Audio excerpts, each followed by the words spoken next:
My husband once told my son he needed to earn love. In front of his whole family, he ripped a toy right out of my boys' hands, and they laughed like it was some kind of lesson. I sat there frozen, my heart breaking. But just when I thought I would have to swallow my anger and take it, my son turned to me, nodded calmly, and said, "Mom, should I show them what we recorded last night?" And in that moment, everything changed. The night before it all happened, everything felt almost normal. It was a Friday evening and the living room buzzed with the low hum of conversation. Travis's parents, Patricia and Douglas, had come over for dinner, something that always made my stomach twist just a little. The tension wasn't new. It was just one of those heavy things that hung in the background, unspoken but sharp enough to feel. Still, I tried. I always tried. I lit a few candles, cooked Travis's favorite, roast chicken with rosemary, and even let Mason pick out a dessert at the grocery store earlier that afternoon. He had chosen a little chocolate cake with colorful sprinkles. I remember the way he bounced on the balls of his feet when he spotted it, the way his eyes lit up when I said yes. Small moments like that. They made everything else worth it. We had picked up a small toy truck, too, something Mason had been asking about for weeks. It wasn't expensive, just a bright red truck with big wheels and flashing lights. When he opened the bag at home and realized it was for him, he hugged the box tight against his chest like it was the most precious thing in the world. "Maybe Daddy will give it to me tonight?" Mason asked, hopefully. I hesitated but nodded. "Maybe, sweetheart." It was safer that way. Let Travis be the hero. Let him feel like the good guy. Sometimes small gestures helped smooth the cracks we all tried not to notice. Dinner was tense, as always. Patricia made her usual jabs, subtle but sharp. "The house looks cozy," she said, surveying our modest home with a tight smile. Douglas grunted in agreement, fiddling with the salt shaker like it was the most interesting thing in the room. I kept my head down, smiling where I needed to, laughing politely at things that weren't funny. Mason stayed close to me, sensing the undercurrents in a way only children can. After dessert, Travis pulled Mason onto his lap, handed him the shiny red truck, and said with a chuckle, "Here you go, buddy." Mason's face lit up like Christmas morning. He threw his arms around Travis's neck in an eager hug, clutching the toy with pure, unfiltered joy. For a fleeting second, something warm bloomed in my chest. Maybe, just maybe, tonight would be different. But the moment didn't last. Later, as the adults sipped coffee and Mason played on the carpet with his truck, Patricia leaned over and muttered something into Travis's ear. He laughed, that hollow, low laugh he used when he wanted to seem in control. "Don't spoil him," she said a little louder this time, her voice slicing through the room. "He needs to earn things, earn love. Otherwise he'll turn out soft like a mama's boy." Douglas chuckled, nodding as if she had said something profound. I froze. My stomach knotted. I saw Travis's hand tighten slightly around his coffee cup, and then, almost casually, he stood up, walked over to Mason, and yanked the toy truck right out of his hands. Mason looked up, stunned. "You don't just get things because you're cute," Travis said, smiling coldly. "You earn them by being strong." "Got it?" Patricia and Douglas laughed, actual full laughter like it was a good joke, like it was teaching Mason something important. I didn't laugh. I couldn't even breathe properly. I looked at Mason, his small hands still frozen in the air where the truck had been a second ago, his big brown eyes blinking rapidly as if trying to understand what he had done wrong. The room buzzed with adult voices, casual, careless, while Mason's heart quietly cracked right in front of me.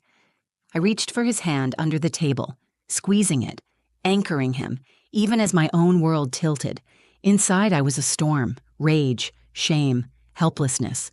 But outside, I stayed calm, for him.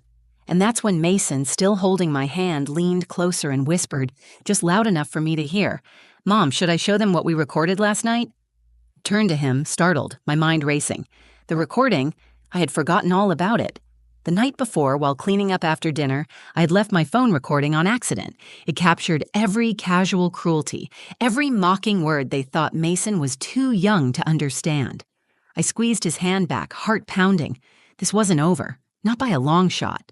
The air in the living room turned heavy, like someone had pulled all the warmth out and left only this brittle, sharp tension behind. Mason sat beside me, his little fingers still curled tightly around mine.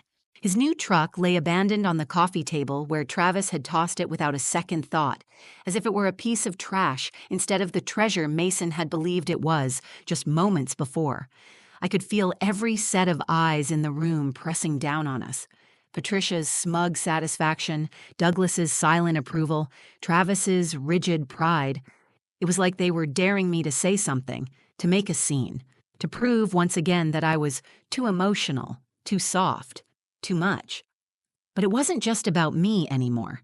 It was about Mason, my sweet, kind-hearted boy, who deserved better than to learn that love was something to be fought for or snatched away when he didn't perform well enough.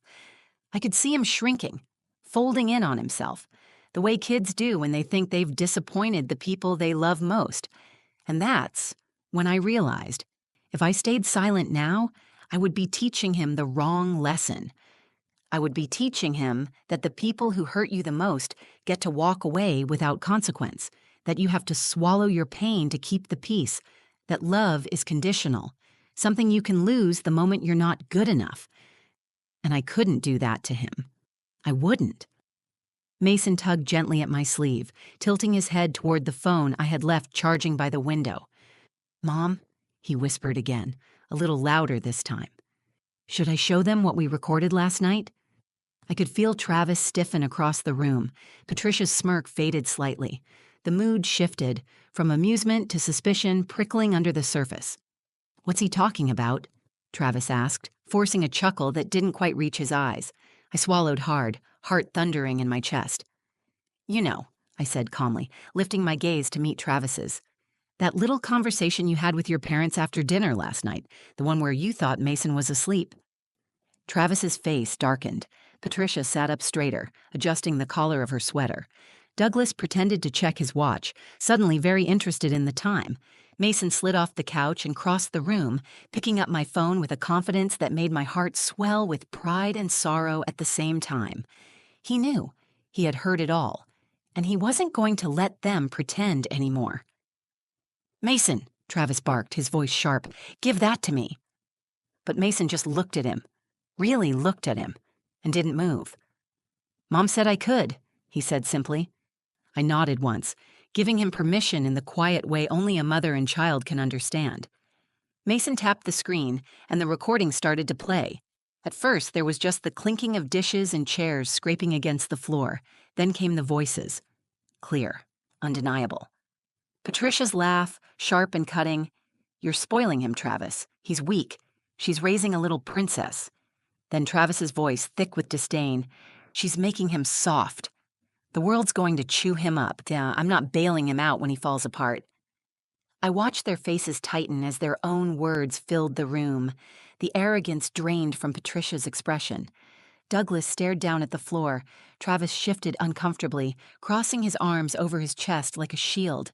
When the recording ended, there was no laughter, no smirking, just silence. Mason looked up at me, his eyes shining, not with tears, but with something stronger. Something I hadn't seen in him before. Courage. Real, raw, unshakable courage. And in that moment, I knew we had reached a line that could never be uncrossed. I wasn't going to protect their feelings at the expense of my son's spirit. Not anymore. I wrapped my arm around Mason's shoulders and pulled him close, feeling his small heart hammering against mine.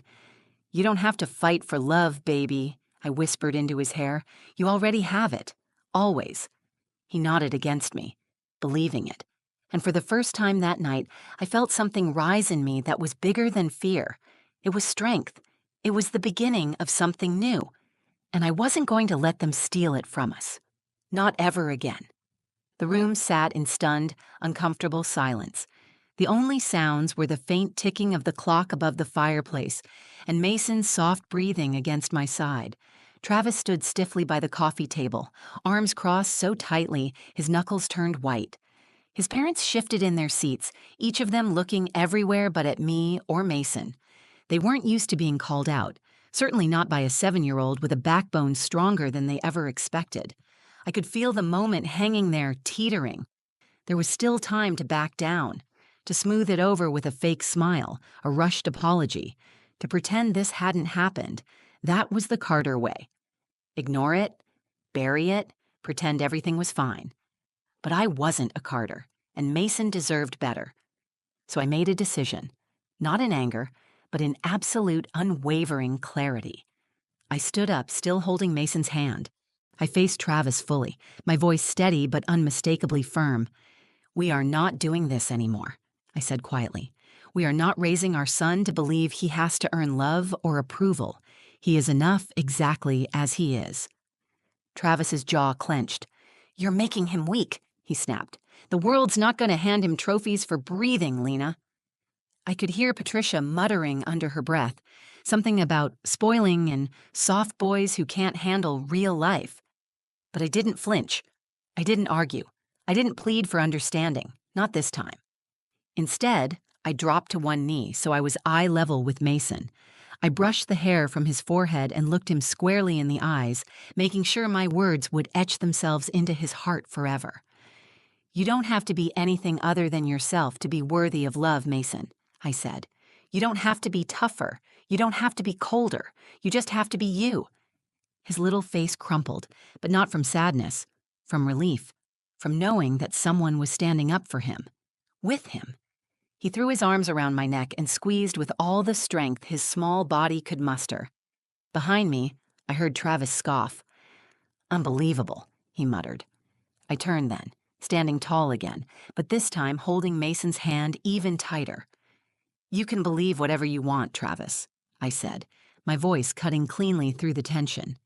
"But you won't teach my son that cruelty is strength. You won't teach him that love is a prize he has to win." For a moment, Travis looked like he might argue, but something in my face must have stopped him. Or maybe, just maybe, he realized he was already losing. I bent down, picked up the toy truck from the coffee table, and placed it back into Mason's arms. "This belongs to you, honey," I said, "and it always did." Mason clutched it to his chest, his eyes shining. I turned to Travis's parents then, feeling no fear, no shame. "You laughed tonight because you thought hurting a child made you strong," I said, my voice unwavering. "But it doesn't. It just shows how small your love really is." Patricia's mouth opened as if to protest, but no sound came out. Douglas shifted uncomfortably in his chair, suddenly finding the floor fascinating. I didn't wait for a response. Without another word, I guided Mason toward the front door. His little fingers slipped easily into mine, trusting me completely. As we reached the doorway, Mason glanced back once, not with anger or bitterness, but with a quiet kind of victory shining in his eyes. It wasn't loud, it wasn't dramatic, but it was real, and it was enough. When we stepped outside, the cool evening air wrapped around us like a balm. Mason looked up at the stars just starting to peek through the sky and grinned. "Mom," he said softly, squeezing my hand, "we're the strong ones, right?" Tears prickled at the corners of my eyes, but I smiled through them. "The strongest," I said, "because true strength isn't in cruelty. It's in kindness that doesn't bend. It's in love that doesn't disappear the moment it's tested." And that night, we didn't just walk away from a toxic living room. We walked toward something better, a future where Mason would never have to doubt his own worth again, not if I had anything to say about it. The door clicked shut behind us, and the moment it did, it felt like a heavy chain had slipped off my shoulders. The cool night air kissed our skin as Mason and I stood silently on the porch for a moment, just breathing it in. For the first time in a long time, I realized we weren't leaving empty-handed. We were leaving with something far more important than anyone inside that house could understand. We were leaving with our dignity intact. Mason clutched his red toy truck to his chest like it was a trophy. In a way, it was. Not because it was expensive or flashy, but because it was a reminder that he mattered, that he was seen, that love was not something to be won or snatched away, but something he carried inside him simply because he existed. As we stepped down the porch steps toward the driveway, the porch light cast long shadows behind us. I glanced down at Mason, his face tilted up toward the stars, a small, satisfied smile playing on his lips. I could see it then. Not just the boy he was, but the man he would one day become. A man who would know his own worth, a man who wouldn't accept love with strings attached, a man who would be strong in the ways that mattered, kind, compassionate, resilient. As we reached the car, Mason turned to me and said in that small but sure voice of his, "Mom, we don't have to go back there anymore, right?" I knelt down in front of him so we were eye to eye, placing my hands gently on his small shoulders. "No, sweetheart," I said. "We don't have to go back." His whole body relaxed. It was like I could physically see the tension melt away from him. A boy who had been carrying the heavy weight of grown-up disappointment for far too long. He deserved better, and he would have it, starting now. I opened the car door and helped him climb into his seat, making sure his toy truck was tucked safely beside him. As I buckled him in, he grinned up at me and said, "Can we go get ice cream?" I laughed, a real laugh, the kind I hadn't felt bubbling up inside me in months. "Absolutely," I said. "Double scoops, whatever you want." As we pulled out of the driveway, I caught one last glimpse of the house in the rearview mirror. The harsh porch light, the stiff figures still visible through the front window, the heavy air of pride and bitterness hanging around them like smoke. I didn't feel regret. I didn't feel guilt. I felt free. And Mason, sitting in the back seat, singing softly to himself as he played with his truck, was free too. Free from believing he had to twist himself into something he wasn't to be loved. Free from the cruel idea that toughness was better than tenderness. Free from the kind of love that had limits, rules, and cold, invisible walls. We pulled into the small ice cream shop downtown, the one with the twinkling fairy lights strung across the windows. Mason chose chocolate chip cookie dough with rainbow sprinkles, and I picked mint chocolate chip, like I always did. We sat on the curb outside, our legs swinging, sticky fingers holding melting cones, and for the first time in what felt like forever, there was no weight pressing down on us, only laughter, only lightness. Mason leaned against my shoulder, his voice muffled around a mouthful of ice cream. "I'm glad we left, Mommy," he said. I kissed the top of his head, feeling tears prick the corners of my eyes, not from sadness, but from overwhelming gratitude. "I'm glad too, baby," I whispered, because sometimes the most powerful thing you can do isn't to fight harder to stay where you're not wanted. It's to walk away. With your head high, your heart whole, and your hand firmly holding the one you love most. And sometimes, the strongest stand you can make is simply refusing to stay small. That night wasn't just the end of one chapter. It was the beginning of another. One where Mason would always know he was enough. And as the stars glittered above us and the ice cream dripped down our wrists, I silently made a promise. No matter who tried to tell him otherwise, no matter how loud the world got, Mason would always have one voice, mine, reminding him that he was loved, completely, unconditionally, forever. When we got home that night, Mason was half asleep in the back seat, the toy truck tucked under his arm like a favorite stuffed animal. His cheeks were still a little sticky from the ice cream, and his shoelaces trailed loose as he stumbled sleepily toward the front door. I watched him as he walked, small but steady, and something inside me shifted permanently. It would have been easy, so easy, to keep pretending, to keep swallowing the little cuts and the offhand cruelty just to keep the peace, to tell myself that Travis didn't really mean it or that Patricia's coldness was just old-fashioned tough love. But seeing Mason tonight, seeing his small voice rise up, seeing him stand against what wasn't right even when the room was against him, made it all so clear. The peace I was keeping wasn't peace at all. It was silence. And silence, sometimes, is the most dangerous betrayal. I tucked Mason into bed that night, pulling his blankets up to his chin. He was already drifting off, his breathing slow and even, but just before he slipped into sleep, he whispered, "I love you, Mom." Tears filled my eyes, but I kept my voice steady. "I love you too, Mason. Always." It wasn't just a bedtime ritual anymore. It was a promise, a shield, a truth he would never have to earn no matter who tried to tell him otherwise. After I closed his door, I sat in the living room alone for a long time. The silence didn't feel heavy anymore. It felt peaceful. It felt like mine. I thought about the life ahead of us, the hard conversations that would come, the choices I would have to make. I knew Travis and his family would push back. I knew there would be anger, accusations, guilt thrown like stones in my direction. But for the first time, I didn't feel afraid.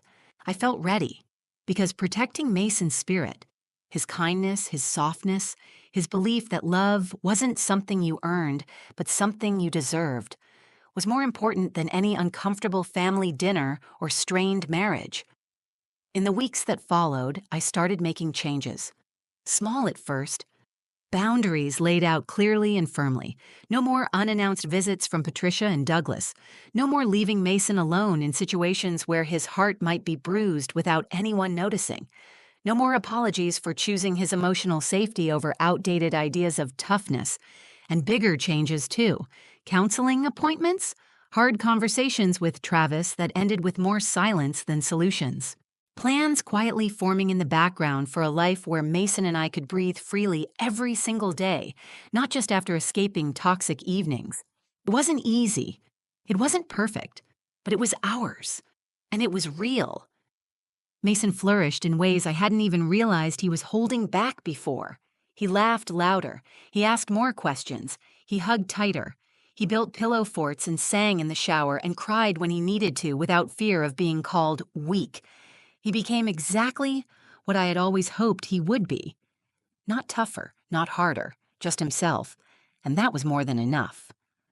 One night, a few months later, Mason and I were making peanut butter and jelly sandwiches in the kitchen when he looked up at me suddenly, grinning wide. "Mom," he said, "I'm really glad you're my mom." I blinked, caught off guard, my heart swelling so big it felt like it might burst. "I'm really glad too, buddy," I said, ruffling his hair. "You know, you're pretty amazing just the way you are." He giggled and went back to smearing jelly with reckless abandon, completely at peace. And I realized that's all any child ever needs to hear. Not that they have to be stronger, not that they have to be tougher. Not that love is a prize hanging over their heads, waiting for them to earn it. Just that who they are, soft, messy, kind, imperfect, is already perfect. And if that made me too soft, if it made him too gentle for some people to understand, then we were proud to be soft, proud to be gentle, proud to be exactly who we were. Because real strength isn't built by cruelty, it's built by love. And that was a lesson I would fight to teach Mason every single day for the rest of my life. There's something you learn the hard way when you choose to walk away from the people who try to tear you down. At first, it feels lonely, unsettling. You question yourself, wondering if maybe you were too sensitive, too protective, too much. But with time, with love, with healing, you realize something powerful. You were never too much. You were just too bright for people still trapped in their own darkness.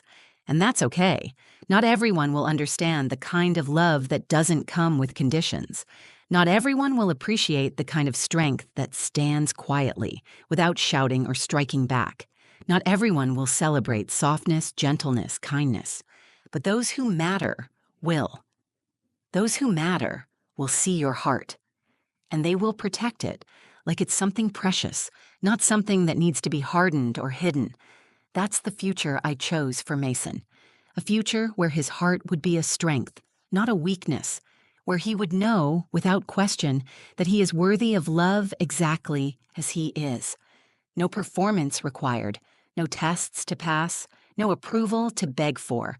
And if there's something I want you to take away from our story today, it's this. You don't have to earn love. You were already born deserving it. If someone in your life makes you feel like you have to fight for their kindness, if they measure your worth in achievements, toughness, silence, if they make you feel small when you're just trying to be yourself, you don't have to stay at their table.